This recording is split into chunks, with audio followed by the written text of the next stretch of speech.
Recostada sobre la laguna Setúbal, la ciudad de Santa Fe, capital de la provincia del mismo nombre, fue fundada por el hidalgo español don Juan de Garay el 15 de noviembre de 1573. La primitiva ciudad se hallaba unos 70 kilómetros más al norte, sobre las márgenes del río de los Quiloazas, en el sitio hoy denominado Cayastá.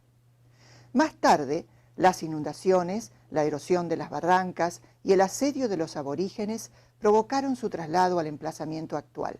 En el enclave que forma el río Salado en su encuentro con los ríos y riachos afluentes del Paraná, la ciudad se fue desarrollando lentamente en los primeros tiempos con todas las características de una típica ciudad colonial española.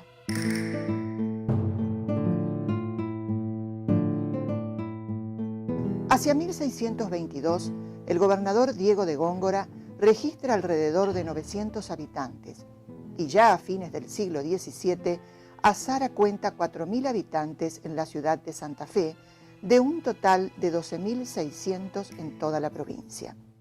La presencia italiana en la arquitectura de Santa Fe ya se da de una manera, diríamos, temprana, alrededor de 1830, y después con más fuerza en la segunda mitad del siglo XIX. Pero ese primer episodio de 1831-1832 es muy significativo porque tiene que ver con uno de los profesionales más importantes de la arquitectura que trabajaron en el Río de la Plata en la época de Rosas, que es Carlo Zucchi.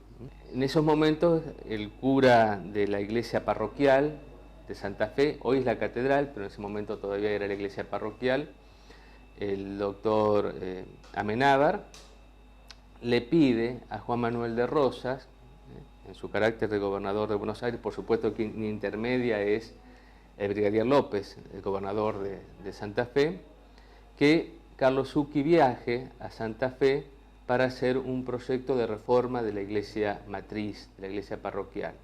Y esos planos se conservan hoy en el Archivo de Estado de Reggio Emilia, en Italia, porque al final de su vida Zucchi regresa a su ciudad natal con todo su archivo, y entre ellos están los planos de la iglesia parroquial de Santa Fe, hoy nuestra catedral, y la fachada. En la última época del gobierno de Rosas ya comienza a notarse esa presencia, también en el interior del país hay una mayor afluencia de esta gente con oficios, a lo mejor poco formados en academias, pero sí en el oficio. Y se valen mucho de tratados que tienen una gran divulgación, tratados que vienen de siglos anteriores, como sobre todo el de Vignola, que reproduce en láminas muy fácilmente de interpretar por este tipo de gente con oficio. Entonces, valiéndose de esos tratados y con sus experiencias constructivas, nuestras ciudades van a comenzar a vestirse con ese lenguaje clásico en su fachada, se van a ir transformando las calles. Muy pronto, la ciudad se verá envuelta en la trama de las luchas intestinas de nuestra historia nacional, y en el año 1853 Santa Fe será la cuna de la Constitución Nacional, ley fundamental y principio organizador de la nación argentina. En 1853, don Domingo Crespo, por entonces gobernador de la provincia, firma un contrato de colonización con Aarón Castellanos, cuyo fruto inmediato será la colonia agrícola de Esperanza, fundada en 1856. Este hito señala el punto de partida de la ruta de la colonización, que cambiaría para siempre la fisonomía y la historia de la provincia de Santa Fe. Suizos, franceses, alemanes, españoles y masiva e inconteniblemente los italianos fueron jalonando el territorio de colonias agrícolas, fundadas sobre la idea del progreso a través del trabajo y del ahorro. Eran los comienzos de la Pampa Gringa.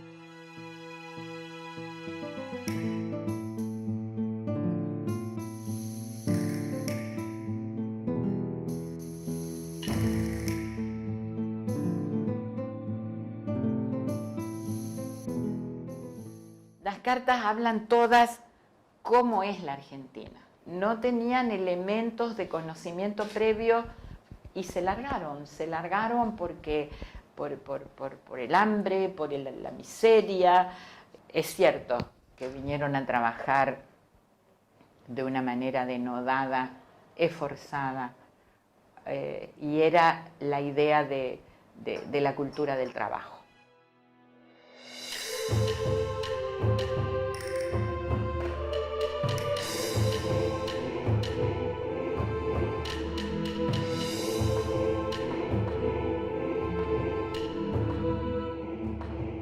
En el marco de una política liberal progresista, el impulso dado a toda la provincia por las corrientes inmigratorias se vio también reflejado en el desarrollo de la misma ciudad capital. Es notoria la importancia del movimiento portuario. Ya en 1882, inversores ingleses tienden los primeros 100 kilómetros de vía y conectan Santa Fe con Rafaela, pero el mayor desarrollo lo posibilita la compañía francesa de Fibes Lille, que entre 1889 y 1907 construye 2.000 kilómetros de vía, conectando el puerto de Colastiné con Santa Fe, Rosario y las primeras colonias, transformando la ciudad capital en una puerta de salida del grano y de entrada de los inmigrantes.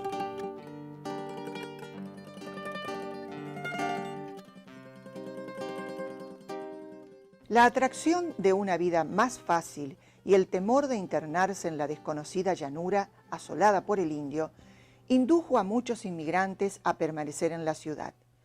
Así fueron conformándose distintas comunidades y casi todas se agruparon en la parte norte de la ciudad, cerca del puerto, de la Plaza de las Carretas, hoy Plaza España, o en las inmediaciones donde más tarde se levantaría la iglesia de Nuestra Señora del Carmen. Poco a poco la ciudad comienza a extenderse y a comienzos del siglo XX el centro de la actividad se iría alejando de la tradicional Plaza de Mayo para buscar nuevos horizontes hacia los nuevos barrios ubicados en el norte del ejido urbano. Las viejas quintas fueron dejando paso a una urbanización inevitable.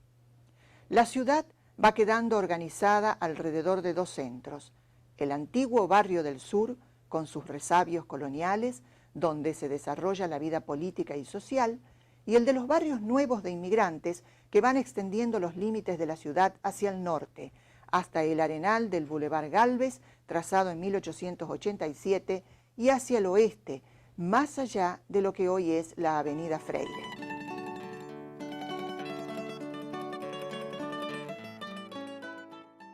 En Santa Fe, los italianos constituyeron la comunidad extranjera mayoritaria y muy pronto fueron dando su impronta a los nuevos barrios, que a mediados del siglo pasado ya se extendían sin obstáculos hacia el norte y el oeste de la ciudad.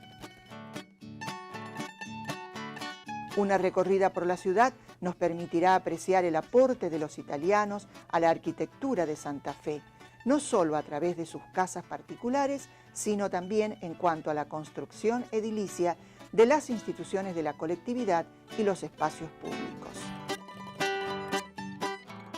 La construcción del nuevo puerto, inaugurado en 1910, incide sustancialmente en la afluencia del movimiento migratorio y en la nueva diagramación del espacio urbano.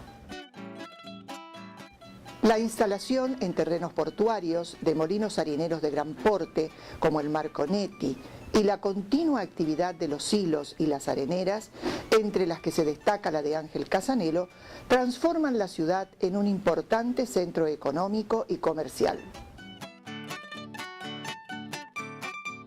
El censo de 1907 muestra que el 38% de la población extranjera en la ciudad se aglutinaba en los nuevos barrios: Candioti, Centenario, Del Puerto, Roma, Villa Guadalupe, Progresista, Piquete y Sargento Cabral. Todos los barrios están casi trazados sobre los ejes centrales de las avenidas que tenemos hoy, ¿no es cierto? Aristóbulo del Valle, General Paz, Facundo Subiría, son prácticamente los ejes, ¿no es cierto?, del ingreso a nuestra ciudad, y son casi el desarrollo de los barrios, porque están indudablemente cerca de la salida más. El desarrollo de estas urbanizaciones requirió mayor infraestructura vial y de servicios. La iniciativa privada fue la base de la consolidación de los barrios. La venta y la donación de parcelas fue configurando las calles, las plazas y las escuelas. Se rellenaron cavas, se talaron pequeños montes, se peticionó a las autoridades para la erradicación de dispensarios, escuelas, comisarías y para la extensión de los servicios de agua y recolección de residuos. A medida que cambiaba la fisonomía del lugar, se vendían más parcelas. La demanda de tierras va en aumento gracias al crecimiento demográfico, la baja que experimentan los precios de los materiales de construcción y la necesidad de inversión de los ahorristas. Así, la ciudad, que contaba 65.769 habitantes en 1914, pasa a tener 114.331 en 1926. En la década del 20 aparecen además los primeros artefactos eléctricos, por lo que la demanda energética fue cada vez mayor a medida que la ciudad se extendía.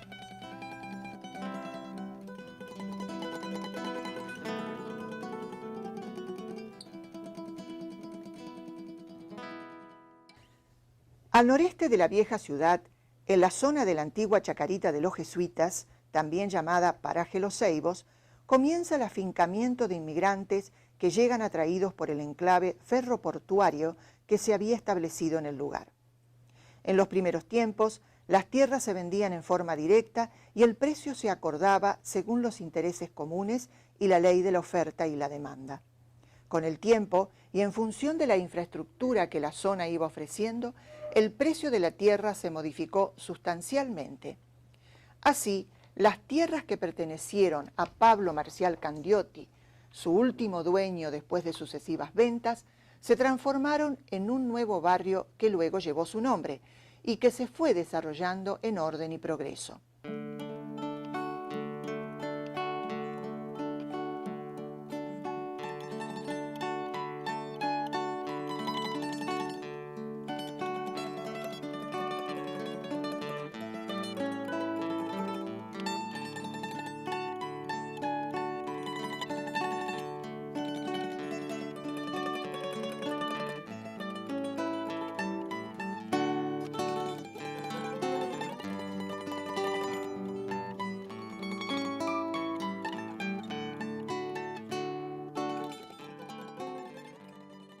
En un sector del barrio se distinguían las viviendas residenciales en estilo neoclásico francés, ubicadas principalmente sobre el Boulevard Gálvez, y que dispusieron de las primeras obras de infraestructura y servicios.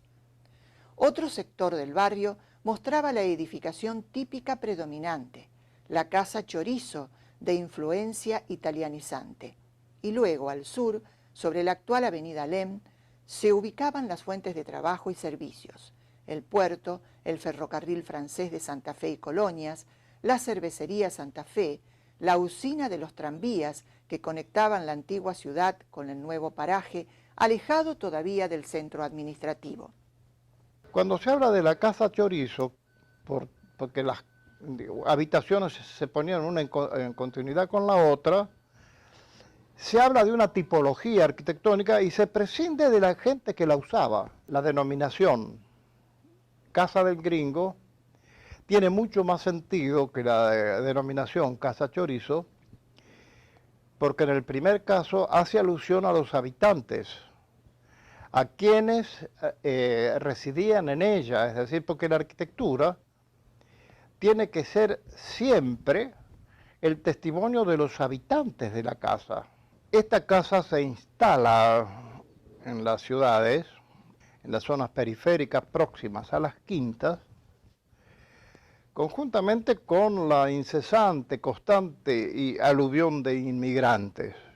Sobre todo los italianos son protagonistas porque esto se cuenta en una entrevista que hice antes que muriera de un friulano Piccoli. Ellos, cuando se disponían a venir a América, en la zona del Friuli al menos, los adiestraban en el manejo de la construcción. Es decir, si bien no eran peritos exactamente en la construcción, la conocían bien y le enseñaban a hacer molduras y cómo se colocaban los ladrillos. Es decir, le daban las armas como para llegar al nuevo mundo tuvieran la posibilidad de ganarse el pan. Se pueden sacar numerosas conclusiones de la lectura de La Casa del Gringo. Había circulaciones interiores, de modo que encontramos 3 tipos de circulación brillantemente imaginada por esta gente, en lotes de poco frente y gran profundidad. Entonces construían según 3 ejes paralelos. Uno que ya dijimos que es por donde pasaba el carro para llevar las verduras, el pan, si es que lo vendían, los huevos. La galería, que era donde podían circular sin mojarse en los días de lluvia. Y una tercera circulación, que era el interior de los recintos estos, de lo que hablamos, de las habitaciones. Lo que trajeron los inmigrantes fueron las experiencias europeas y la trasladaron acá. El barrio Candioti atrajo a los inmigrantes, en su mayoría italianos, pero también franceses y españoles, trabajadores y comerciantes con un alto sentido del ahorro y la inversión, y que tenían un fin primordial, la tierra propia y la casa. Ellos contribuirían a la formación de la nueva clase media. Y Barrio Candioti Sur es un barrio netamente, es el proyecto del nuevo barrio de la ciudad. Un barrio que en el censo de 1887 encontramos más de un 36% de familias extranjeras. De ese porcentaje, un porcentaje mayor de italianos sobre franceses y españoles. Muchos de ellos trabajan en el ferrocarril, es un barrio ferroviario, es un barrio de obreros, un barrio de trabajadores.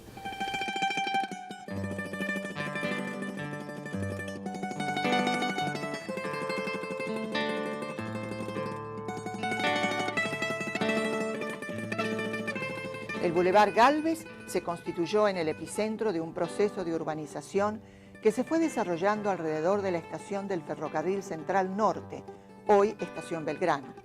La estación creó un vigoroso enclave comercial y social. Hacia 1910, las tierras lindantes con el ferrocarril fueron subdivididas y vendidas, dando forma a nuevos barrios.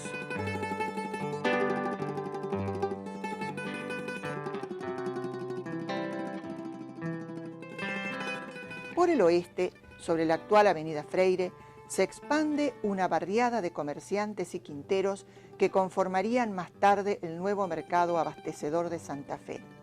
En el barrio Roma se afincan italianos, en su mayoría marmoleros y albañiles, que van dejando su impronta en las nuevas construcciones, como por ejemplo el Hospital Italiano y la Sociedad Rural.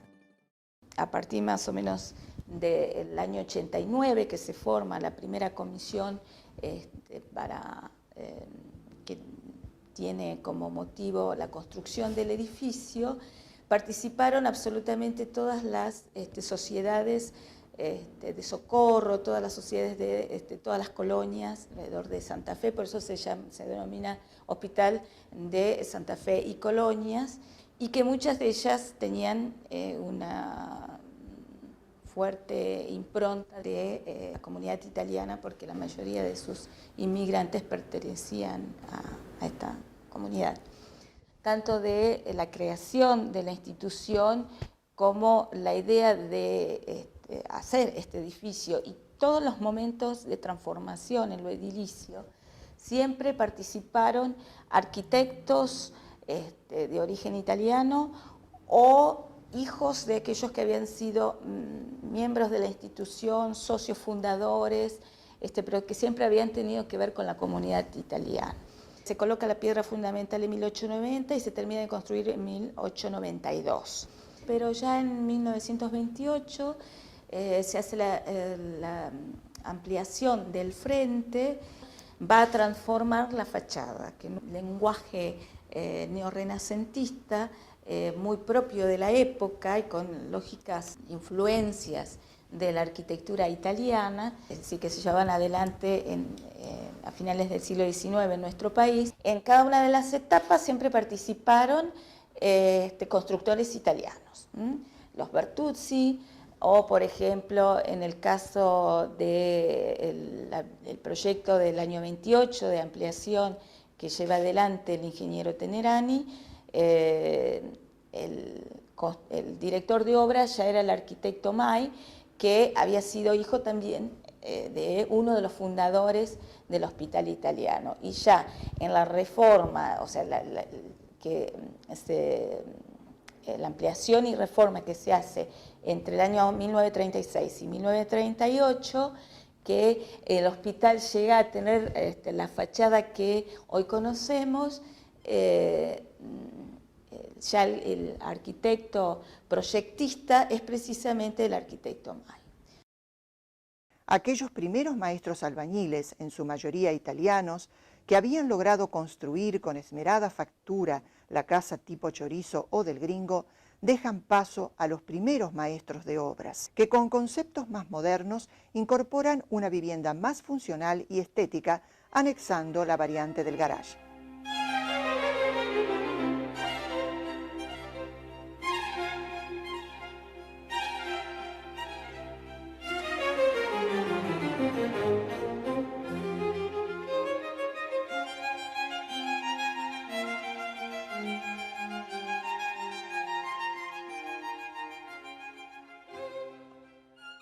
A mí me parece muy interesante en el tema del proceso modernizador de la ciudad, cómo esa formación italiana, porque incluso una de las figuras que yo más trabajo, que es el ingeniero arquitecto Jonás Larguía, en realidad era nacido aquí en el Río de la Plata, ¿cierto? Nacido en Córdoba, en 1831.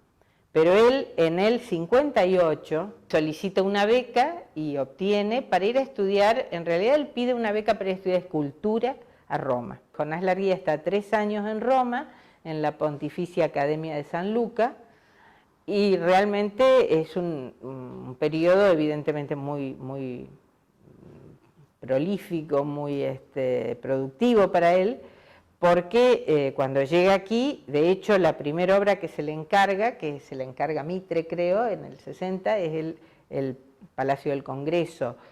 Pero para Santa Fe a mí me parece sumamente importante su acción, porque es el primero que empieza a ver a la ciudad en clave de un urbanismo ya, digamos, un urbanismo moderno, ¿cierto? Un urbanismo donde la ciudad es pensada a partir de los nuevos paradigmas del siglo XIX, de la higiene, de la vialidad. Entonces, por ejemplo, en una ciudad que hasta ese momento había solamente crecido por generación espontánea de la cuadrícula original, donde nunca se les había ocurrido siquiera cambiar una medida de una manzana o de una calle, de pronto Larguía propone un bulevar de circunvalación, donde había 3 vías que tenían que circunvalar el centro antiguo de la ciudad. Larguía muere en el 91 y en el 95 llega a Santa Fe un ingeniero arquitecto formado en el Politécnico de Turín, que es Arturo Lomelo, que va a estar por más de 2 décadas al frente de la Oficina de Obras Públicas Municipal. Con el caso de Lomelo se da el hecho de que la municipalidad genera sus propios proyectos. Puedo citar porque son equipamientos que aún hoy están en plena vigencia y uso, todo el cementerio municipal, toda la parte principal del cementerio más la capilla, el edificio donde funciona hoy el Ministerio de Salud es también proyecto de Lomelo y se había construido para asistencia pública municipal.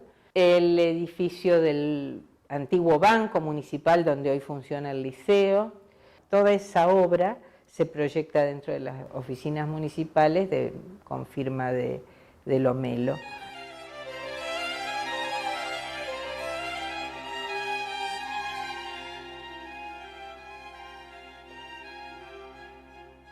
Del período liberal se destaca Juan Bautista Arnaldi, arquitecto italiano responsable del diseño de la iglesia Nuestra Señora del Carmen, la capilla del Colegio Adoratrices, el convento de Santo Domingo, la Catedral Nueva y la Basílica de Guadalupe. Estas tres últimas, acompañado con la compañía constructora de Giuseppe Mai. Esta misma empresa tuvo a su cargo la construcción del Teatro Municipal, inaugurado en 1905, y cuya cúpula fue ornamentada por el pintor italiano Nazareno Orlandi, mientras que las esculturas alegóricas de la música y la danza de su fachada pertenecen al escultor Nicolás Gulli. En el año 98 me vuelvo para Argentina a trabajar en el Teatro Municipal, que había sufrido un incendio en el año 94, si mal no recuerdo, en el 96, un incendio en el telón, y eso afectó toda la boca del escenario, el arco de la boca del escenario, y en el año 98 lo restauramos junto a Flavia Fornari, mi hermana, que ella estaba acá en Argentina.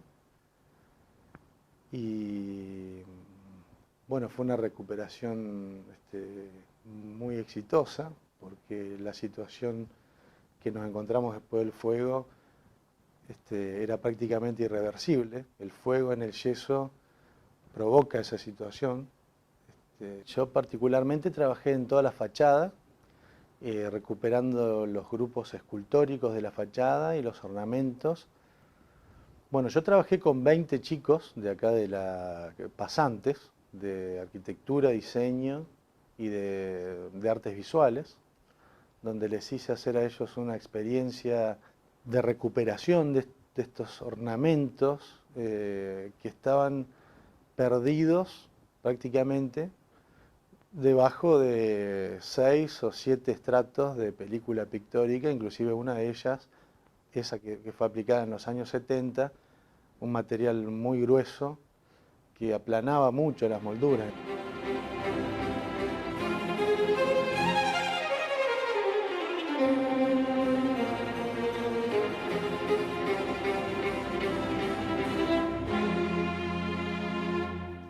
Período 1914-1930. De 45 edificios estudiados por arquitectos de la Universidad Nacional del Litoral, se constata que 31 fueron construidos por descendientes de italianos: Mai, Beltrame, Aviazzi, Saccone, Simonutti. Bella en su resolución e imponencia la Casa Casanello, por el ingeniero Ariotti. Particular la Casa Cingolani, construida por el constructor Bautista Baroni, y ampliada en 1940 por Ángel Stamati. Destacamos también la Casa Lupotti, construida en 1920 por el arquitecto Casabianca, y el edificio franquino, construido por Atilio y Juan Simonutti en 1931, por la relación que guardan, al ser sus dueños, los patrones del más importante molino harinero de la ciudad, el Lupotti franquino, hoy recuperado y refuncionalizado en una fábrica cultural. La Casa Cingolani se construyó entre 1914 y 1916. Se destaca por sus proporciones. Es una casa en el formato del palazzo italiano, ¿no? En altura. La planta baja estaba destinada al comercio, que era la familia Cingolani, estaba dedicada al comercio del vino. Y en la planta superior es las viviendas. Y lo característico de esta casa es la ornamentación, que es un ejemplo único en la ciudad, porque en sintonía con lo que en arquitectura conocemos como el Liberty, que fue la expresión que en Italia tuvo el Art Nouveau. Entonces, y el Liberty sobre todo fue una expresión de la arquitectura que se dio en el norte de Italia. Y yo investigando encontré muchas relaciones y referencias formales con la obra de un gran arquitecto y ingeniero, en realidad constructor milanés, que fue Giuseppe Sommaruga, poniendo en relación la fachada de la Casa Cingolani con unos palacetes diseñados por Sommaruga en Milán. Es muy evidente esa filiación, digamos, en estética.